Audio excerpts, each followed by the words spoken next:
Nicole Arbour is a comedian, entrepreneur, entertainer, and fellow Canadian. You may know her from one of her several viral videos that has amassed over a billion with a B views. Alongside her viral hits, she's experienced some controversy with some videos she's released, such as Dear Fat People and This Is America Women's Edit. We discuss how she deals with the ups and downs of being in the public eye and what she does to stay grounded. Life as a comedian ain't easy, and Nicole joins Peaks and Valleys to talk about it right now. They say it is the darkest before the dawn. But what do you do before the dawn comes when all you have is candles and night lights guiding your path until morning, until your sight is restored and you can see your way out, your way through, your way to the other side? You push with all your might until the day breaks and your victory comes. This is Peaks and Valleys with TK Trinidad. Well, folks, welcome. I am extremely excited. I always get excited for my fellow Canadians. I was going to say that after, but here we are. She's a comedian. You've seen her everywhere. She speaks her mind. She is absolutely gorgeous. She is talented. Please welcome Nicole to Peaks and Valleys. Hi. Hey. Thank you for having me. Thank you for coming on. You know, it's funny. I'm wearing my America Go team shirt. I totally should have worn my Canadian one. I forgot we're Canadian friends. Yeah. I know, right? It's one of those things where, people don't, because Canada's just, right there. People never realize like, oh, you're a Canadian. It's just, and then when I find other Canadians who are living in America, I'm just like, yay, we're doing it's it. One of us. Yeah. I know. We're slowly taking over. Yeah. However. Yes. Life is not perfect. Is there a time in your life where, ish went awry and you're like, am I supposed to be doing this? Should I be, doing something that a nice Canadian girl should be doing? Yes. Now, a lot of people know that I was in a car accident in 2008 and I was disabled for most of my 20s. A lot of people know that. And if you guys didn't know that about me, I'm going to direct you to the video on my Facebook, or you can look that up. I don't want to go into that on this show because a lot of people can look that up already. So that was super duper tough. And I spent most of my 20s trying to get over head injuries, severe chronic pain, severe chronic illness that came with it, and getting through that. And just as I got through that and started doing online videos, because it was easier than doing stand-up and the other things I used to be able to do, this whole fame thing hit. And that for me, honestly, at this point in my life has been more challenging in that there are constantly people saying untrue things about you constantly, whether you are doing good things or bad things. There's constantly people throwing negativity at you.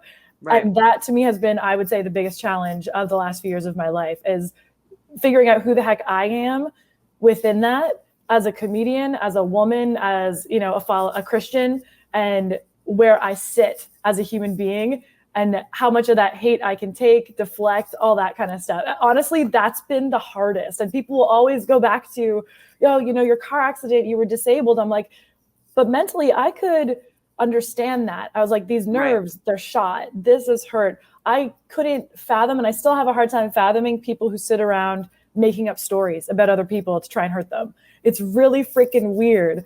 And it's made me really think differently about someone like a Justin Bieber, another fellow Canadian who, he was a kid when he was thrown into this stuff and I participated. I would make fun of him. Not the Biebs. I was on Much Music in Canada, like our version of MTV, and like my show was Video on Trial, and we would talk shit about everything. And I would make fun of celebrities all the time thinking, I'm just being funny and whatever. But now like that I've had a chance to step back, I'm like, I've apologized to a couple celebrities face to face and a couple different people and been like, I thought I was being funny, but that one there, like that was over the line because I don't know you. Because now that I've experienced it, I get it. And we relish in watching celebrities burn to the ground after we build them up and then we tear them down. Someone like a Britney Spears or people who are experiencing mental health issues after becoming famous without, as a society accepting that we gave them those mental health issues. Right. Yeah. So, watching that Britney doc was absolutely, like, it was really, it's like, oh, like I didn't participate in it, but it's one of those things where it's like, I couldn't even imagine. So that's kind of piggybacking on that. Like, you have a lot of followers. Every time you post a Yes. video, there's comments from every which way. Like, your team is very diverse as Yes. far as, people who follow you, and you have a lot of haters. So how do you like mentally take that? Because I have a skincare line as well as doing this. It's amazing. Can we pause on that for one moment?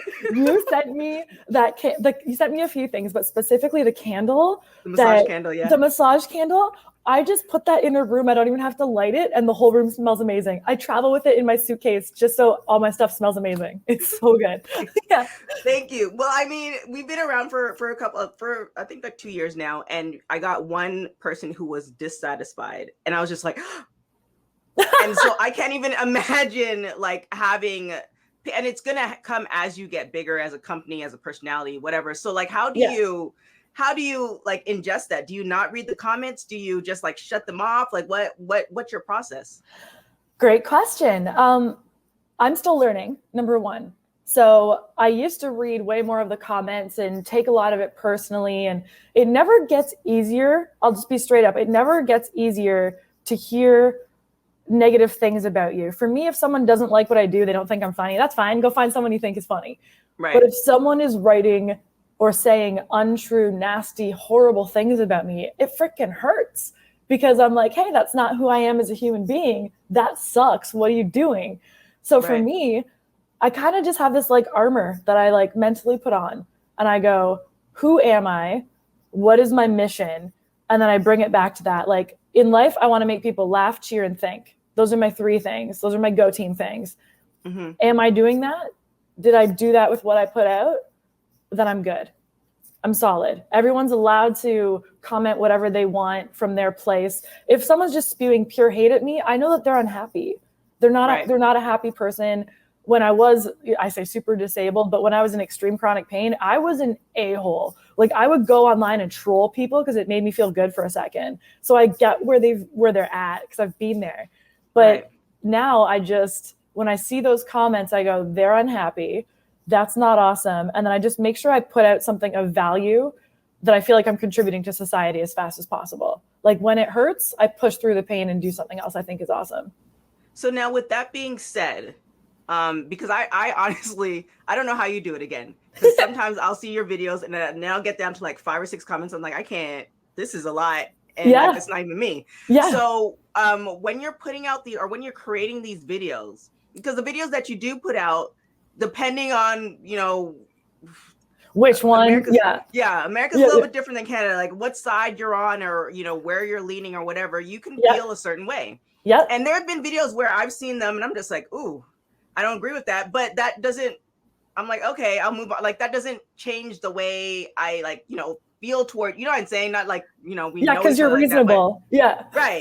I don't feel the need to like, oh my God, you're like, I don't do that. But like, when you put out those videos, like, how do you, what's the thought process with that? Is the goal to go viral and just like F you guys who don't like it? Or how do you come about, like, what's the game plan? No. So I know how to go viral.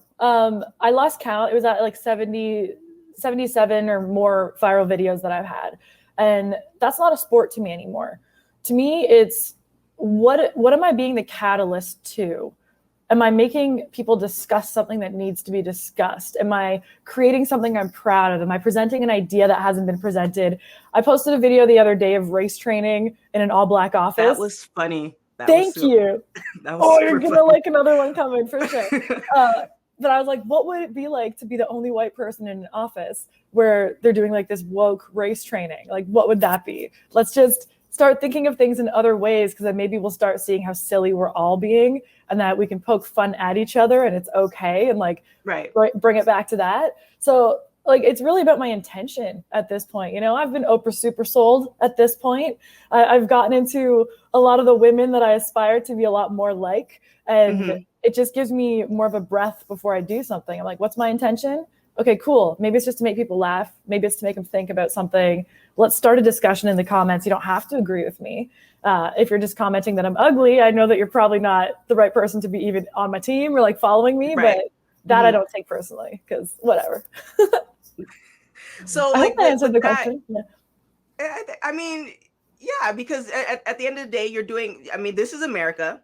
Yep. You can do whatever you want as long Yep. as you're not, trying to burn anything or kill anybody or that, crazy stuff. So like you can do whatever you want, put out whatever you want, and you go from there. Yeah. So but the good thing is that you're very good at it and people Thanks. comment, and I'm assuming you're making a lot of money doing it, which is always great. Yeah. Making money is great. Making money is great.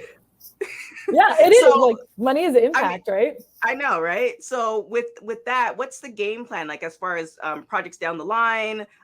You've come to this point. You have all these, I'm sure you have a bunch of ideas because I'm always seeing you film. Like, when do you sleep? But what's the game plan as the evolution of Nicole Arbour? So, awesome question again.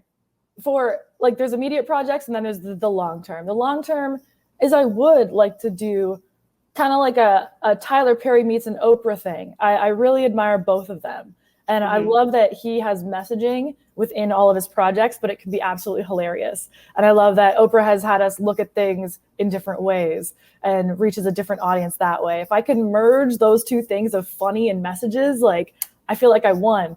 So there's book projects right now. There's feature film projects right now. There's TV projects, live show projects that I'll be announcing maybe by the time this is out. So I'm sorry I can't say yet.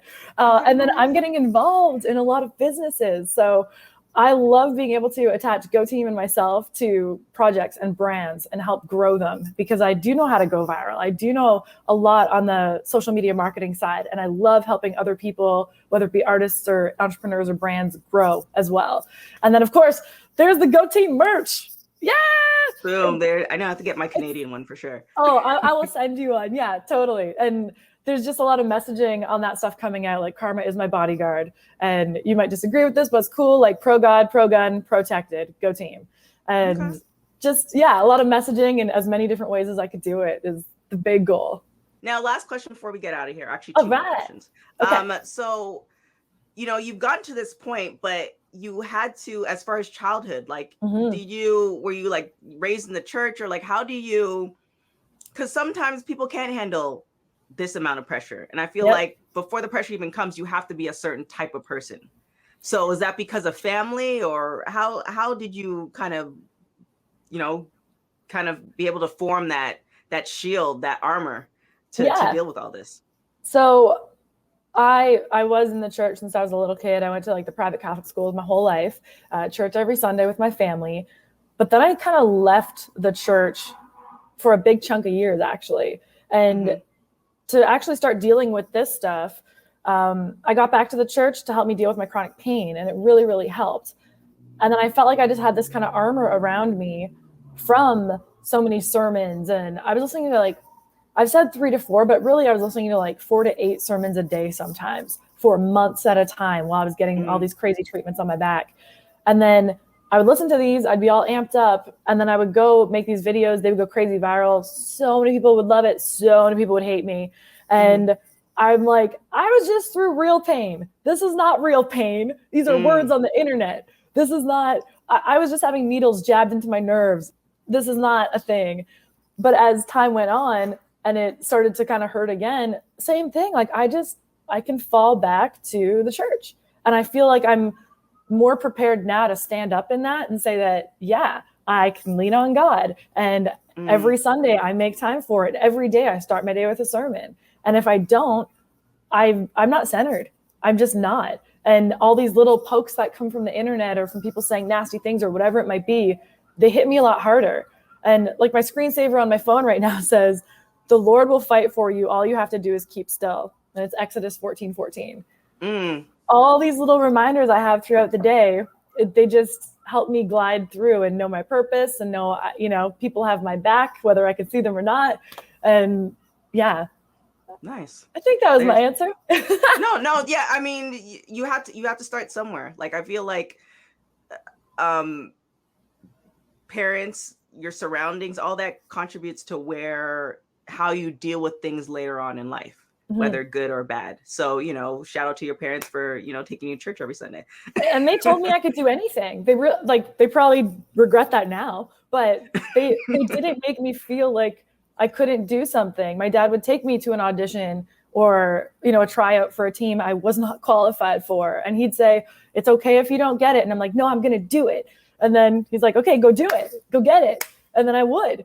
And they never made me feel like I can't do something. It was, okay, go do it. Yeah. Yeah. Same. I mean, I ran away from home when I was 17. Like, wow. It was a whole nother story. But yeah, I mean, but okay, I'll interview you about that. Yes. I know, right? That's off the same. I think, our parents are very similar. Like there was nothing that I didn't think I couldn't do. I'm like, I'm going to go and get a track scholarship. And if I can't get it here, I'm going to go to the US and get it. So I went on a Greyhound situation. Last question. What, in one sentence, what would you say to somebody to motivate them to keep going? You can cheer yourself to and through everything as long as you keep cheering. Go team. Boom. There it is. Yeah. Thank you so much. Thank you. Now, for my folks who, are like, who is this chick? It is what it is. Where can everybody find you? Oh, I'm not worried about it. If they haven't found me yet, I hope they find me now. On Instagram, I'm letter I, letter B, Nicole Arbour. So IB Nicole Arbour. Facebook is Nicole Arbour Fans. Twitter, Nicole Arbour. And it's Canadian spelling, ARBOUR. So you can find me everywhere with my name. Yeah.